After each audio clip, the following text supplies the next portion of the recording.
Some people would accuse me of being a fair weather photographer, and you know what? They're absolutely right. It is pouring it down outside right now, but that doesn't stop me from capturing some beautiful images of water droplets from the safety of my own kitchen.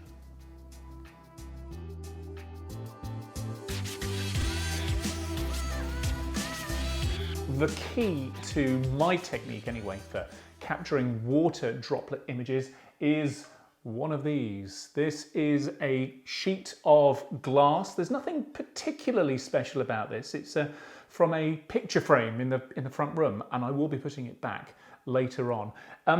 Things to note, I have cleaned this pretty well because when we're taking up close images of water droplets, you kind of don't want too many imperfections on there, little bits of dust or fingerprints and so on. So around the outside where I'm holding it's one thing, but I've tried to keep the middle as clean as possible. Now, a couple of things. I've got some tins of beans from one of the kitchen cupboards that I'm going to use just to put this piece of glass on. What these tins are doing for me is just creating a separation between this glass stage where my water droplets are going to be and the background. One more thing about this piece of glass is that when you're putting water droplets onto a piece of glass, depending upon the glass, depending upon how clean it is, or maybe what you've used to clean it, something that can happen is that the water droplets don't stay too dropletty. They kind of fall flat, which isn't great for water droplet photography. You want them to stay sort of nice and spherical. So, quick tip, get some rain repellent. Now, this is the sort of stuff that you might spray onto your car windscreen, and what it does some stuff with the surface tension on the glass, creates a little coating over it, whatever. But what happens is that the water droplets stay water dropletty. They don't all kind of pool together and go into one big kind of sludge of water. So I sprayed a bit of this onto here, gave it a good old wipe, and what I found is that that does keep the water droplets nice and water dropletty. Let's put some water onto my little glass stage here. This little dropper came with some children's medicine. If you don't have one of these, then you could, just use a straw or use a spoon or a fork or something, just something that gives you a little bit of control when you're putting the water droplets on here. So it's just very carefully. There we go. There is a drop of water right in the middle there. This phone doesn't have one of those super macro mode things, so if you're interested in any way in creative photography, I always recommend getting some of these clip-on lenses. Let's just pop this on the back here. Because with macro lenses, that they have a very shallow depth of field, that means that the background is well, completely blown out, really. You wouldn't really know what it is. But my phone is doing its best to kind of hunt for focus, and it's really struggling. So to get the most control, get close enough and then tap and hold, lock focus, and then what you can do is just use your hands to move in and out, and that's going to give you the most control over your shot. And that's not too bad. You can go top down.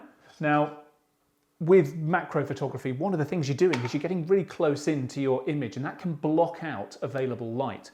Now, that can impact your image as well, because that means that your phone is having to work harder. It's amplifying the image to create a good exposure so we can see it properly. But by amplifying that image, it introduces noise, and that can manifest itself as a slightly grainy image. And so by introducing our own light source, what we can do is mean that the phone is no longer having to work so hard to amplify that image, and there's less noise being introduced. The other thing about introducing a light source here is that obviously a droplet of water is quite reflecty and quite refracty. So all those interesting bits of detail from the lights in the windows around the room, we'll get even more of those when we've got our own light source. So let's see what this does. This just lifts the subject from the background a little bit more, gives me a little bit more to look at. One more thing. It is raining cats and dogs outside, yet we've only got one water droplet on here. Why don't we have many more water droplets? So that's what I'm going to do. I'm just going to introduce some more. Now, things to be careful of. It's kind of nice to have the water droplets quite close to one another, but don't put them too close.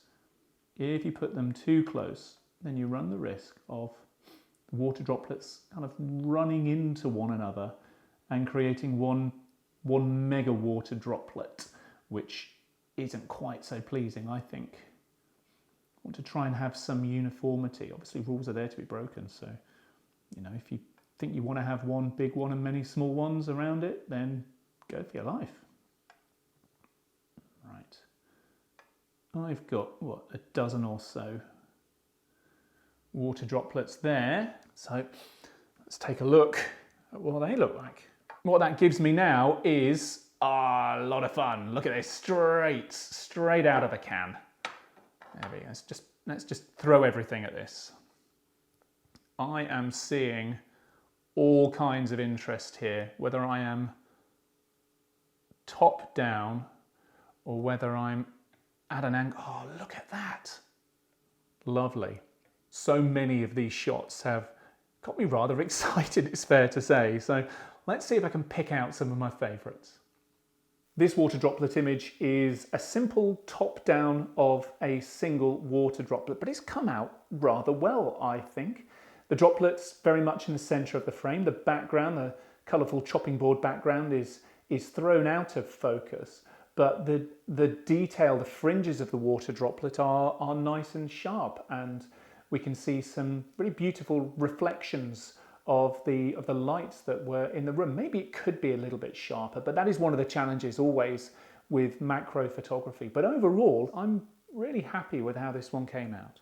Now, with this image, I experimented with a different background. I had a picture of a turtle in a book, and I think one of the reasons that this works for me is that there is a relationship between the foreground and the background. The turtle, you might well expect it to be swimming in the water, and well, in the foreground there we've got droplets of water, so there's a connection between the two. And then from a technical point of view, those droplets of water, that there are several of them on the screen. Some of them are sharp, some of them are out of focus, but that out of focus creates a sense of movement. And again, that reflects in the background because this turtle is more than likely swimming. So overall, for those reasons, I think this is a really, really striking shot.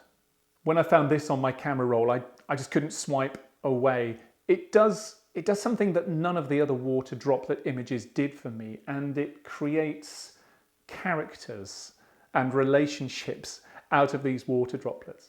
We focused in on these two water droplets in this frame, and it looks as though they're chatting with one another.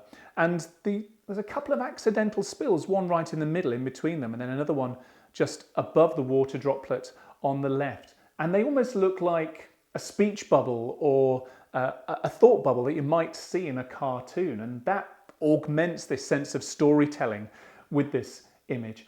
And finally, I mean, as well as it being colourful and nice and pleasingly sharp in all of the ways that many of the water droplet pictures were, because of these small water droplets, they've acted as lenses, and they are showing the background in focus in a way that the larger water droplet images don't. And I just love that variety in this image. So for those reasons, for the connection that I now have with these water droplets, and curious about the connection they have with one another, and from a technical point of view, this is almost certainly the favourite of the water droplet images that I've taken today.